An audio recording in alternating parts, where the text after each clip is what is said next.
because catching one of his straight rights could end your night. And so instead of working that left hook to the body like we planned, I worked teeping to the body and the spinning kicks and jabbing to the body, and it worked out great. I watched his DC fight, and we noticed that Stipe can take punishment. Um, he's a nightmare. He's a nightmare. You can hit him and hit him and hit him, and he shows no emotion. And I think that's why he's a six-time world champion. Um, but yeah, I mean, we put him down, and I'm grateful. He announced he was retiring. He said, "I'm retiring. I'm hanging him up." Did you get a chance to talk to him after the fight? No, I didn't get a chance to talk to him. I spoke to every one of his coaches at different times, some on Octagon and some backstage, and they're all very respectful men. Um, Again, you can see why Stipe is such a long-time champion. He has a really solid group of men around him. And then Dana was in here, and you said if you want to, if the Tom fight, you want to be well compensated. Dana said his quote was, "He will be, but he knows you're going to disappear. He probably won't hear from you. We won't hear from you. And then when you want to talk, you'll quote emerge and talk with Dana and Hunter." So I guess what is your plan moving forward for the next few weeks? Um, I'm not really worried about the Tom fight. I'm really worried about the Pereira fight. That's what I want to do. That's what I want to do, and I think if the UFC wants to have me back, then I think that's the fight they'll make. I've been really clear about my intentions. Um, that's what I want, and I mean, I just feel like anybody would understand at this point. Like, I'll retire the heavyweight belt if I have to. It's like, dude, give the guy what he wants at the end of the day, you know? And I'm not talking to Dana directly. I feel like I'm at a place now where, like I want to take what I find to be super fights. I don't want to fight dangerous up and comers anymore. I want to fight dangerous, established champions. So Tom can have the heavyweight championship. I don't really care about it. Um, that my value doesn't lie in belts anymore. I've created something much bigger. I want prayer. Dana was in here and he said that he would really like not to make the Pereira fight, but if you and Alex did hound him, he would consider it. But he said that realistically, that's not a fight he wants to see because he thinks your skills with the wrestling and the size would sort of outweigh what Pereira has to offer. I'm curious what you think about Dana's take on that. Um, Man, styles mix matchups, and and I'm sure Pereira's knocked out many heavyweights in his day. I mean, he has a knockout power that transcends, like it's bigger than weight. Pereira's special, and for me, it'd just be worth my while fighting against Pereira. People can call me a duck and a chicken. I'm gonna go home and cash a massive check, and so the duck and chicken thing is kind of funny. Um, yeah, that's kind of what I want. And if it doesn't line up, then then professing my love for Jesus in front of everybody tonight, and telling the world how proud I am to be an American champion, and fighting in front of my president, man. If that was my last fight ever, then I'm cool with that. That was the way to do it. I did the Donald Trump. That was the way to do it, man. So, um, I think one of the really good things about negotiating is being willing to walk away from a deal, and that's the deal that I want. And if that's not what the fans want, then I guess I'll say sayonara. You mentioned about sometimes you would hit Stipe and he'd show no reaction. In the first round, I actually couldn't believe he showed no reaction to the elbows or the fact that he wasn't cut. When you were landing those elbows, were you a little bit surprised? Like, what is this guy actually made of here? It was weird, bro. Standing in front of him, his head seemed massive. Like seriously, like, and I'm not trying to insult him. His head seemed massive. It was like a video game character. I'm like, I've never seen anything like this. I had to get past that. I'm like, what is this? And then when I would hit him, it just seemed like he didn't feel a doggone thing. He just showed no reaction. I think a lot of fighters would have quit getting that level of ground and pound, but he has this ability to just take shots. And I started to knew as the time was going on that his body was going to be the only way to victory, and I started to really look for the body shots. Two more quick ones from me. Obviously you mentioned about the disrespect Stipe has shown you, and you mentioned the clip of him talking about your children. There's been a clip going around online of him on a podcast, I think, with Rampage Jackson. Was that the clip you were referring to? No, no, no. It was him in his living room, and I don't remember exactly how it was said, but pretty much what he was saying was, when my kids look back on me and my past, at least my kids will never think that I'm an asshole. And the MMA fan base, they're good. I know they're gonna find it, and I wouldn't make that up. And even if I did make it up, it's the fight business. If I need to hype myself up, I'll hype myself up. But the truth is, he did say it. He did call me a bitch, and tonight I made him pay for it. And last one for me. You mentioned training the spinning back kick for 3 hours a week and stuff. Did you do that because you thought, this will work on Stipe, or did you just fancy adding something cool to your arsenal and wanted to work on it? I realized that I did the spinning back kick pretty naturally from the southpaw stance. I can't call it naturally. I spent many years working with Brandon Gibson on that move. But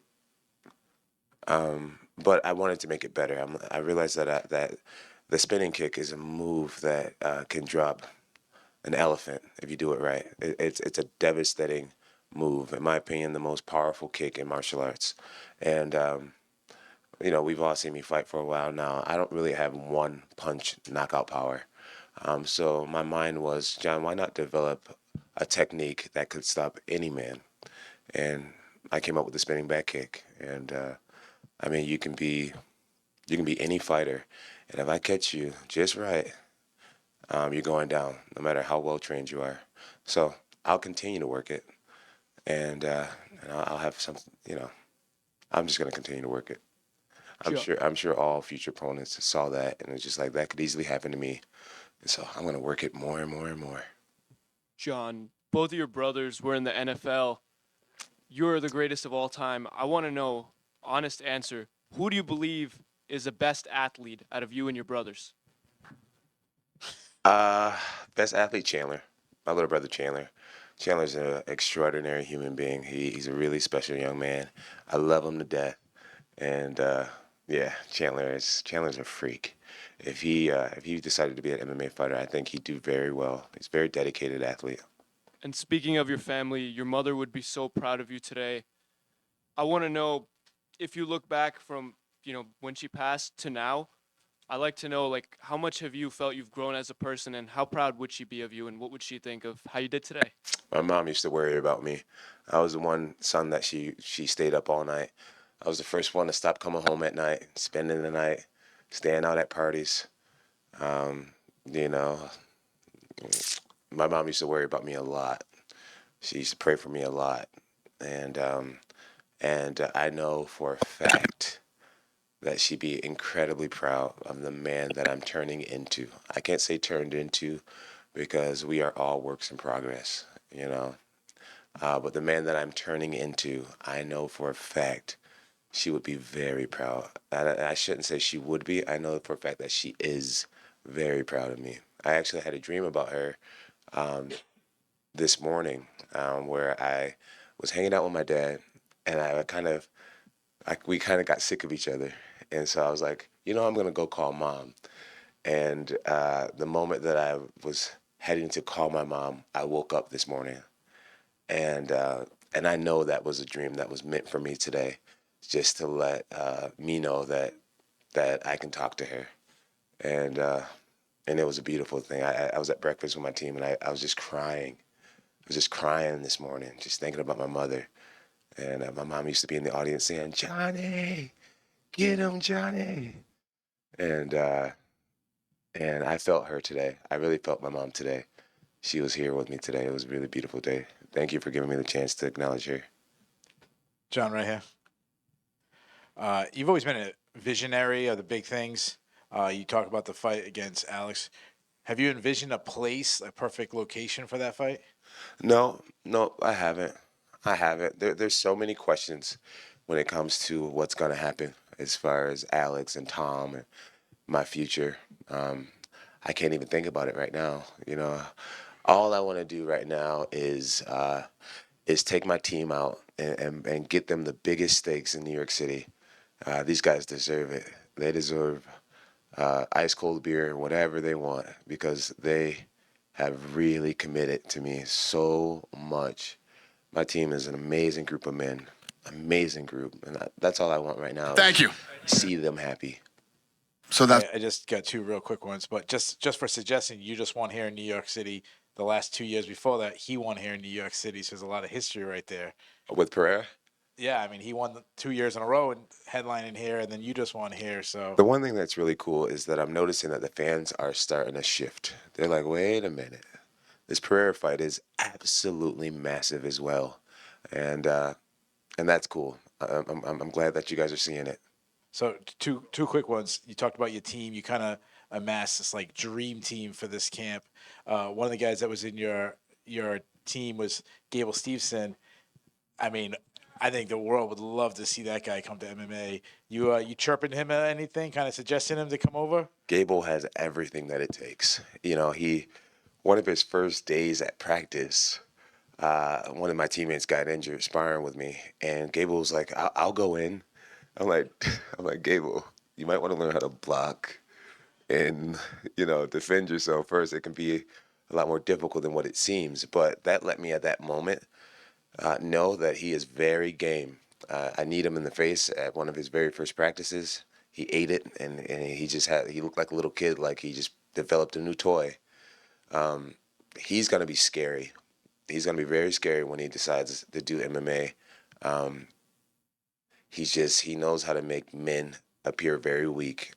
Me being one of them. And when he learns how to box and learns a little about jiu-jitsu, it's not a matter of if he'll become a UFC champion, it's when he'll be a UFC champion. And whether he trains in Albuquerque with our family or he finds a different team, whoever has him are going to be really blessed to have him. He's an asset. So my last question, obviously in media days, there's a lot of sound bites is what everyone likes hearing. The big sound bite this week was you saying you wouldn't want to do business with Tom Aspinall. You said he's an asshole. A lot of people in the media kind of laughed about that, and even the U.S. broadcast was saying, like, what is he talking about? Tom Aspinall's the nicest guy on the planet. He never disrespects John. He says nice things about John. There's a lot of people. So what specifically has he said or done to make him an asshole? There's just a lot of people on his nuts right now, and But what has he done though? Coming up with Jon Jones T-shirts, buying a little duck, and just the little shit that he does. He's annoying to me. And that's my own personal. He annoys me. I get to you guys, you find it entertaining, but I find him annoying, and I just don't like him. And at the end of the day, if I give him the opportunity to fight me, I want to be so compensated. I want to say it. I want that fuck you money, honestly. And that's just what it is. That's just what it is. Or else my life is perfect without him. I don't need him at all. And he needs me. And that's a good place to be in a negotiation. So I'm sorry, I lied. One more question. You love Muhammad Ali. You've talked about it a lot. A lot of this week was comparing this fight and the Ali Frazier. You being the Ali side. What does that mean to you? I don't know. I don't try to be Muhammad Ali. I really want to be the best Jon Jones that I can be. And I really feel like I'm doing it right. I'm really proud of marching to the beat of my own drum. It really feels good. I'm doing it my way. I'm doing it my way, and it feels good. I mean, you see athletes stick around too long, and I don't want to be one of those guys, man. I just want to win in every form. I want to win in the record books. I want to win financially. I just want to win, and there's a lot of people that I piss off right now, and it just lets me know that I'm doing it right. I'm doing it my way. It should only make sense to me. It should only feel good to me. And right now it does. I know I didn't answer your question, but I just wanted to say that. John down here in the middle. happen, man. You know what we Down here do? in the middle. We go I boom, know you boom, said that boom, you'd boom, be boom, and willing all to the walk fights away from fucking roll all negotiations night. if All the shit talk's done. You demands don't. aren't met. But yes. I know you haven't made those demands yet. But have you set a timeline for those when you want those negotiations to have been concluded by? I don't even want to call them demands. I don't want to. I don't want to put the wrong energy in the room when it comes to Dana. I respect Dana so much. He changed my life completely. I don't want to call it demands. I'm not demanding anything. I'm not trying to run anything. I'm not trying to boss anyone. I'm just clearly like letting people know my intentions. And whenever Dana wants me to fight is when I'll fight. As long as we can come to an agreement. You know, I really want to make that clear. Like, I don't want to go there with the word demand. Respectfully, Dana and I have been closer now than we've ever been before. And as a young man, well, not even a young man anymore, as a man, I want to respectfully have a conversation with him and see if we see eye to eye. And if we do, I'll fight whenever he tells me to. Okay. And Two very quick questions. Is there a dollar figure that equals fuck you money? A very, very high number. It's going to be a very high number for sure. Don't want to define very high yet. No, I'm not. I've learned over the years not to really get into finances publicly, but I want to be compensated to the point where if I won or lost, that it really wouldn't matter. Okay.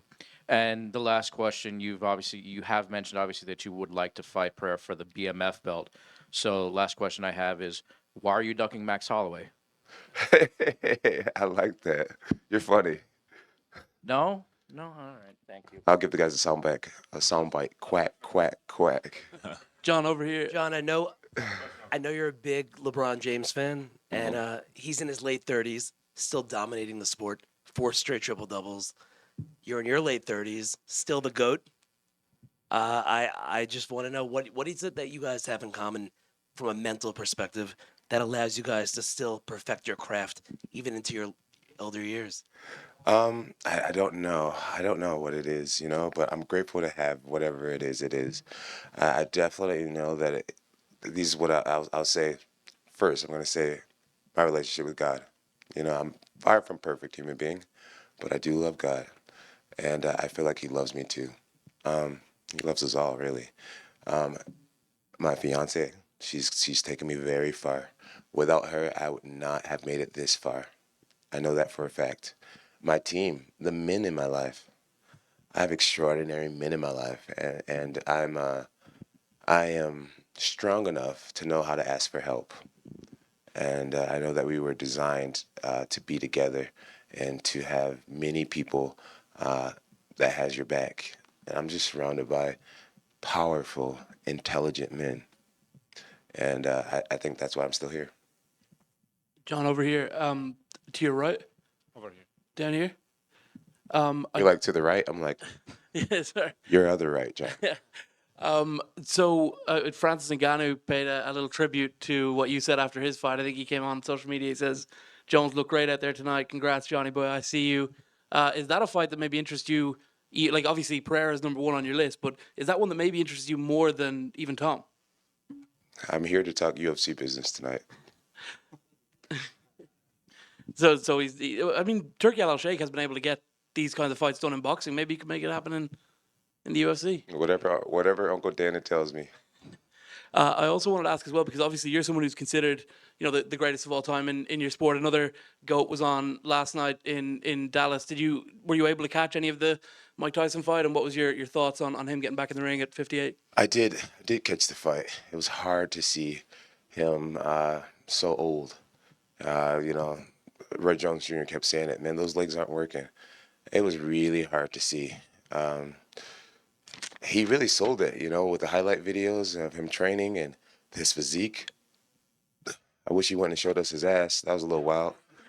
I'm like, Mike, you didn't have to do that. Mike's a freak, I bet, dude. I'm like, Mike, you old nasty old man. You old dirty bastard, you. It was hard to watch, but I respect him so much for getting in there.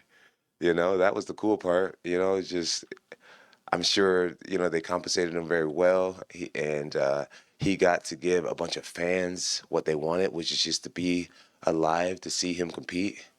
And for that part alone, I thank him. I'm sure a lot of us thank him. And any respect to Jake for not, because I mean, when Holyfield came back, Belfort went and just kind of iced him in very quick fashion. And I think Jake probably could have done that later on in the fight, but he opted to I don't let Mike get to the bell. I don't think Jake gave him mercy. I think Jake played it smart. I think that's what it was. I think Jake knows that you're winning. Let's stop while you're ahead. Let's coast. Let's get through this fight, because Mike can drop anyone with one shot. His legs weren't working, but that upper body was still moving, and those punches were still swinging. And I didn't view it as Jake giving him mercy. Jake coasted through that, like an intelligent fighter would. John, Sir, I saw yesterday there's a video you were praying with Charles Oliveira, and today on the backstage you guys were looks like exchanging really beautiful words to each other. How did this relation did start? When did you met him? Why did you guys were praying yesterday? How did you guys get kind of close? I'm not sure if we met each other in the past, but yesterday we were on the same Sprinter van we were heading to a press conference, and I could see that he was having a rough weight cut, and he just was real quiet, and he was just, he looked like he was hurting, and everybody on the bus, we were all laughing, and we were all, speaking English and everything, and I just wanted to include him, and so I just looked back and I was like, bro, you may not be feeling good, but you look great. That suit looks great. I was just probing at him to try to just start a relationship, and his translator started communicating for us, and that big old smile he has and everything, and I was like, man, this guy's cool. And then at the press conference, I realized how much people love him, and then we were watching me and my wife were watching Embedded, and my wife's like, John, he's a Christian too. I was like, he's a Christian as well, and I was like, oh really? And so then I liked him even more, and when I saw him next. I asked my pastor. I was like, hey, would you pray for both of us? And my pastor was like, of course. And we came together and we bowed our heads, and even though he probably didn't understand anything we were saying, we had that agreement right then and there. And after we were done praying, I was like, Team Cristo, which is Christ for Portuguese, and he understood that. And we just had a kind of an agreement that we're both going to represent. We're going to do our absolute best. And when the pastor was praying, he actually was saying that the victory is already yours. The victory is won. It is yours.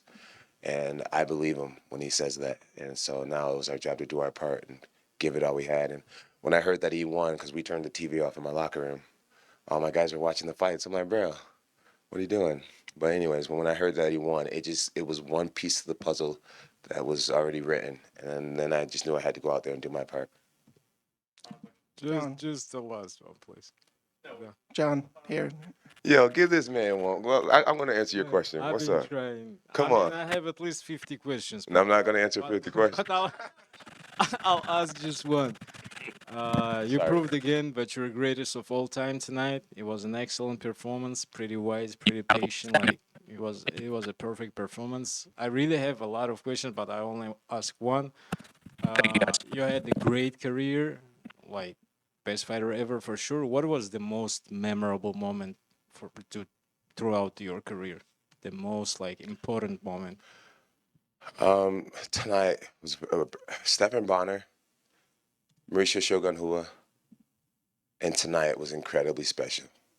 Finishing DC it's up there too. Stephen Bonner was the first star that I fought as a young man. Everybody around me told me that I was no one and I couldn't do it, and I had to really work on meditation and bringing up my self-esteem for the first time, to beat Stephen Bonner. Mauricio Shogun beating Shogun taught me that I could be great. Kid from a small town, never good at anything. I became a champion. DC, it was just very personal. And tonight is the biggest moment of my life. like I said earlier, to talk about Jesus in front of our president and let the world know how truly proud I am to be an American champion. It felt awesome, man. You're blessed, man. You're blessed. Thank you so To finish Stipe, it felt awesome. It felt awesome, and that's why I know for a fact that I can retire after a night like tonight. I can't pronounce it, but the Italian term vidi vici, or I came, I saw, and I conquered. I feel that tonight. Very proud. John, right here. Just speaking of the fight tonight, yeah, I was watched the clip a bunch of times on the spinning back kick. Were you able to see it land? No, I didn't see it land, but I felt it. Yeah. Do you feel like that it was a clean? Like Yeah. that was where you were going on it? I wouldn't be surprised if he hurt a rib, if he fractured a rib. And I guess we'll find out. I don't know if he went to the hospital or not, but the liver shot is the liver is on the right side of the body. I hit him on the left side of the body, but those organs in there, when you rattle them, the liver's not too far away. So either he felt his liver when I hit, or he felt his rib. But I hit clean, really clean. So you didn't see that he was down until you turned around and then faced him. That's when you came in, right? Yeah. With the new rules, I wanted to kick right away, but I'm like, let me not mess this up. And I went in for the punches. And I really want to take the moment to also just say thank you to Stipe Miocic. Thank you for being a first responder. I absolutely love you. I love our law enforcement. I love being an American. I love our military. I love our firefighters.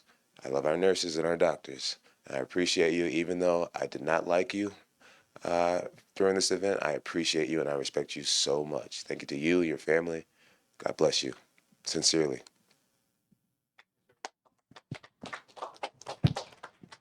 I'm gonna put these funky shades back on. What's up? Did he? No, I didn't. That's pretty cool. Really? That's me. Oh.